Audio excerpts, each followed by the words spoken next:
گۆڕانکاریەکانی ناو پرۆژەی یاسای بودجەی عێراق پێچەوانەی ڕێککەوتی نێوان هەولێر و بەغدان ئەگەر ئەو ڕێککەوتنە نەمێنێت حکوومەتی ئێستای عێراقیش هەڵدەوەشێتەوە. ئەمە قسەی ئەندامێکی لیژنەی دارایی پەرلەمانی عێراقە. دروستکردن لەسەر بابەتێکە بێ بزانین. موسەنا ئەمین پەرلەمانتاری کورد لە پەرلەمانی عێراقیش بە کوردستان 24 ڕاگەیان گۆڕانکاریەکانی ناو پرۆژە یاسای بودجە لە بەرژەوەندی خەڵکی کوردستان نییە، کۆت و بەند دروستکردنە ئەو جۆرە دەستکاریانش ڕەت دەکەنەوە. بۆ کۆت و بەند دروستکردنە لەسەر هەرێمی کوردستان، بۆ ئەڵغامدانانە لە ناو یاسای بودجە و بۆ پێچ و لۆژ دروستکردنە لە مەسلەی چۆنێتی تەسەڕفکردن بە پارەی بودجە و ناردنی ئەو جۆرە دەستکاریانە بێگومان لای ئێمە ڕەوزن و بۆ دەستبردنیشان دێجار بۆ هەرێم وەکو هەرێم و جۆرێک لە ئاماژەی هەڵوەشانەوەی هەرێمی هەندێجارتیایە. ئەم جۆرە گۆڕانکاریانە بە شێوەیەک ئێمە پەسەندمان نییە و دژین. ڕێخەری ژووری یاسایی بزوتنەوەی گۆڕانیش پێی وایە ئەو گۆڕانکاریانی کراون ئەگەر بەو جۆرە بودجە تێپەڕێنرێت موچەی فەرمانبەران و داهاتەکانی ناوخۆش لە هەرێمی کوردستان دەکەونە بەرمەترسی.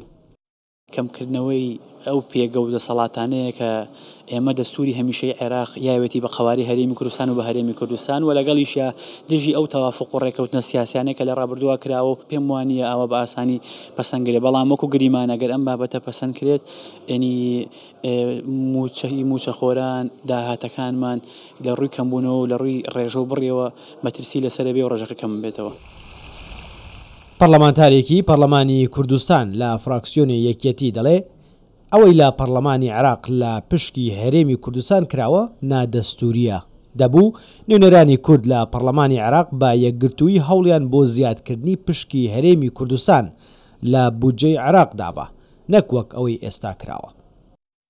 پێویستە کورد لە ئێستاوە ئەبێ یەکگرتوو بێ و بە یەکڕەنگی لە بەغا بتوانن داوای ماف و شایستەدارەکانی خۆمان بکەین. وەکو استراتیژیەتە ئەندامێکی ئەنجومەنی باڵای کۆمەڵی دادگەریش ڕایگەیاند هەر هەوڵێک لە بەغداوە ببێتە هۆی لاوازکردنی قەوارەی هەرێمی کوردستان دژی دەوەستنەوە.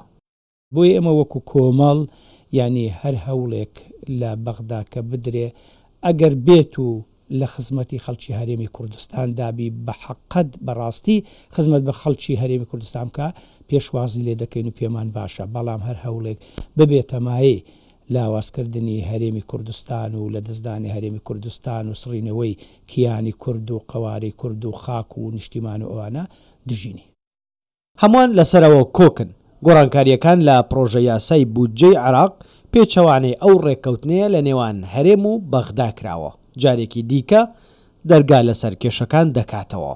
26 ئەم مانگەش حکوومەتی هەرێمی کوردستان لە ڕاگەیەندراوێکی فەرمیدا گۆڕانکاریەکانی ڕەت کردەوە و ڕایگەیان. گۆڕانکاریەکان دژی پرەنسیپەکانی ڕێککەوتنی حکوومەتی ئیدارەی دەوڵەت و بەرنامەی ئەو کابینەیە لە ئەنجومەنی نوێنەران دەنگیان لەسەر دراوە. حکوومەتی هەرێم بە هیچ شێوەیەک ئەم ستەمکاری و پێشێلکردنەی مافەکانی خەڵکی کوردستان قبول ناکات. پابەندی هیچ بڕیارێکی تریش نابێت جگە لەو ڕێککەوتنەی پێشتر لەگەڵ حکوومەتی بەڕێز سوودانی کراوە.